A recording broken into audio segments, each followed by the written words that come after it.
বিজেপির রাজ্য সভাপতি শ্রমিক ভট্টাচার্যের সাম্প্রতিক একটি মন্তব্যকে ঘিরে বাংলার রাজনীতিতে তোলপাড় শুরু হয়েছে। শ্যামাপ্রসাদ মুখোপাধ্যায়ের জন্মদিবসে বক্তব্য রাখতে গিয়ে শ্রমিক ভট্টাচার্য নেতাজি সুভাষচন্দ্র বসুর রাজনৈতিক সহকর্মীদের গুন্ডা আখ্যা দেন। এর বিরুদ্ধে তীব্র প্রতিক্রিয়া জানিয়ে এসইউসিআইয়ের ছাত্র সংগঠন এআইডিএসও বলে, নেতাজি সুভাষচন্দ্র বসুর অনুগামীদের গুন্ডা আখ্যা দেওয়া মানে প্রকারান্তরে নেতাজি সুভাষচন্দ্র বসুকেই ঘুরিয়ে গুন্ডা বলা। দেশনায়ক সুভাষচন্দ্র বসুর প্রতি এই অবমাননাকর বক্তব্যের জন্য শ্রমিক ভট্টাচার্যকে প্রকাশ্যে ক্ষমা চাইতে হবে।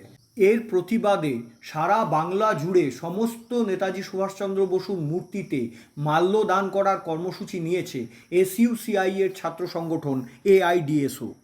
এসইউসিআইয়ের যুব সংগঠন এআইডিওয়াইও শ্রমিক ভট্টাচার্যের বক্তব্যের বিরোধিতা করে প্রতিবাদ আন্দোলনে রাস্তায় নেমেছে।